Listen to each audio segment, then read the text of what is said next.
Vamos lá, vamos ao voto de Rosa Weber. Em 2018,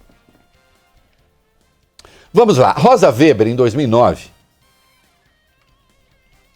em 2016, estava lá, 2016, quando o Supremo, por 7-4, decidiu que poderia haver execução provisória da pena, a Rosa foi um dos 4 votos vencidos. Ela perdeu. Fez uma maioria de 7, ela perdeu. Ela foi contra. E alegou o fundamento constitucional. Mas aquele foi o voto e acabou. A partir dali, essa questão apareceu, volta e meia apareceu, e a Rosa votou, inclusive no famoso julgamento da habeas corpus de Lula em abril de 2018, a Rosa disse, sigo a colegialidade, que a colegialidade, afinal, estabeleceu lá atrás, foi num habeas corpus, e estamos votando aqui um habeas corpus. Ela já chegou a dizer que talvez seja a ministra mais obediente do colegiado. Isso. Era habeas corpus? Era. Não foi 7-4? Foi. Isso aqui é habeas corpus? É. Não é 7-4? É. Habeas corpus é um recurso que não trata da constitucionalidade, não é uma leitura da Constituição.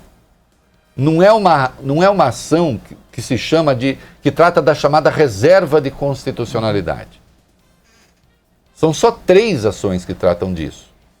A ADI, né? Ação direta de inconstitucionalidade, a ADC, que é a ação declaratória de constitucionalidade, e a ADPF, arguição de descumprimento de preceito fundamental. São 3 instrumentos que servem para, afinal de contas, o que diz a Constituição. É isso. E naquele voto que ela deu, ela abriu a janela para, quando fosse votada a questão de mérito, eventualmente mudar. Porque ela disse, eu não concordo, mas eu sigo a colegialidade. Eu a critiquei então, e mantenho a crítica, porque eu disse o seguinte, eu entendo que a distinção que ela faz entre o habeas corpus e a matéria de constitucionalidade, mas também entendo que se ela tem a convicção que diz ter, e tem, se cada ministro está votando, e isso implica a liberdade ou a prisão de alguém, então que triunfe a sua convicção, porque está de acordo com a Constituição.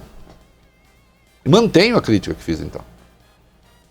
Mas entendo quando ela diz, uma coisa é votar habeas corpus e seguir a colegialidade, outra coisa é discutir o mérito da questão. E ela votou hoje deixando isso claro. Ela disse, eu não mudei, eu disse então que eu segui a colegialidade, mas que não era a minha convicção. E deixou claro que a convicção dela apareceria, atenção aqui, quando as ADCs fossem votadas, que já estavam prontas para ser votadas, e sabe quem não botou em votação? Carmen Lúcia, presidente do Supremo. Porque afinal as ADCs poderiam pôr o Lula em liberdade. E ela não pôs em votação. As ADCs estão prontas a ser votadas desde dezembro de 2017. Pronta para ser votada. E as ADCs estavam no Supremo desde antes.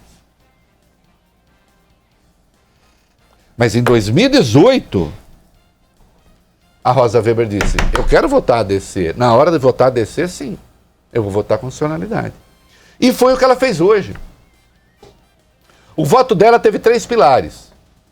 Um pilar foi a distinção entre habeas corpus e matéria constitucional. E é distinta. E ela disse, agora sim, eu estou avaliando a constitucionalidade. Outro pilar importante, já chamei atenção para isso aqui, fica essa gente, inclusive esses meninos, não, porque os tratados internacionais prevêem a condenação depois do segundo grau, depois da condenação em segundo grau. O Pacto de São José da Costa Rica impede o duplo grau de jurisdição. Está na Declaração Universal dos Direitos do Homem, na Declaração Americana dos Direitos do Homem, no Tratado Penal Internacional. Só que, lembrou a Rosa, em todos esses casos, se diz ao menos o duplo grau de jurisdição, ao menos 2 julgamentos, e o julgamento de acordo com a lei. Qual é a lei no Brasil? Qual é a lei no Brasil? Outro dia eu até brinquei aqui, vamos pedir as leis da Suécia para cá? Já que a brincadeira é essa. Quando esses tratados, Fábio Cuba, impõem um mínimo necessário para condenar, não impôs o máximo para condenar. Se o Brasil quiser criar 18 instâncias, pode. Estou exagerando o argumento, claro que não deve. Mas se quiser criar 18, pode. Desde que tenha pelo menos 2. Então vamos parar de mentir para as pessoas também, nesse particular?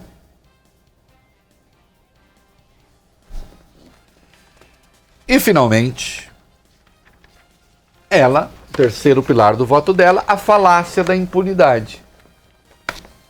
Usada por Edson Fachin, Roberto Barroso e Luiz Fux. Felizmente, o Alexandre de Moraes não entrou nessa. Dizendo, isso vai servir na impunidade desse ou daquele, lembrou Rosa, existe o instrumento da prisão preventiva. Em qualquer caso. E pronto. E se segue a Constituição. Chega de mentir para as pessoas. Chega de mentir para as pessoas. E aí a Rosa citou um dos mais belos poemas que eu conheço, que é A Espera dos Bárbaros, brilhante, na tradução do Jorge de Sena, daquele livro Que Me Roubaram. Me roubaram não, eu emprestei, a pessoa não devolveu. Pode deixar lá no meu prédio, tá?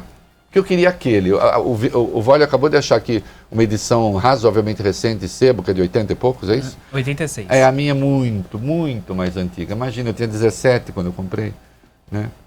Então já era velho. 85, então. Então, assim, devolve lá, tá? O poema A Espera dos Bárbaros, se você acha no meu blog, tem uma análise, no meu blog, é coisa antiga que eu escrevi, não é de agora. Que ele imagina o último imperador romano, o Constantino Cavafis, escrevia 2 tipos de poesia. Era uma poesia que tinha sempre uma pegada histórica, voltada para a antiguidade, e era gay, e alguns poemas amorosos, né? Publicou, acho, 130 e poucos poemas conhecidos dele. Nesse do Jorge de Sena são 90 e mais 4. Por que 90 e mais 4? Porque durante muito tempo se conheciam 90.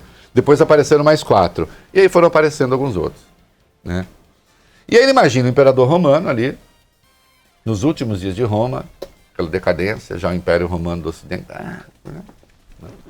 já separado do bizantino, já ali, indo para, né, o imperador cuidando de galinhas, e esperando os bárbaros chegar, né? E os bárbaros vêm. Então tem lá assim, o que esperamos na Ágora reunidos é que os bárbaros chegam hoje.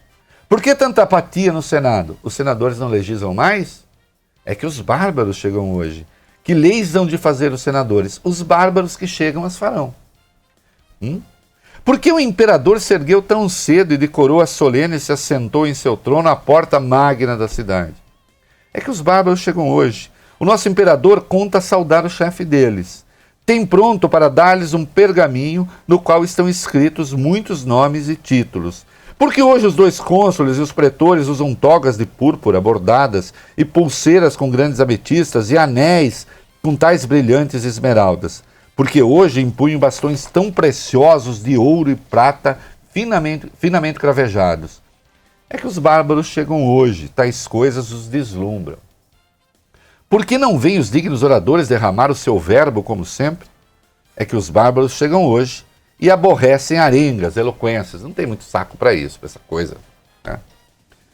Por que subitamente essa inquietude? Que seriedade nas fisionomias? Por que tão rápido as ruas se esvaziam e todos voltam para casa preocupados?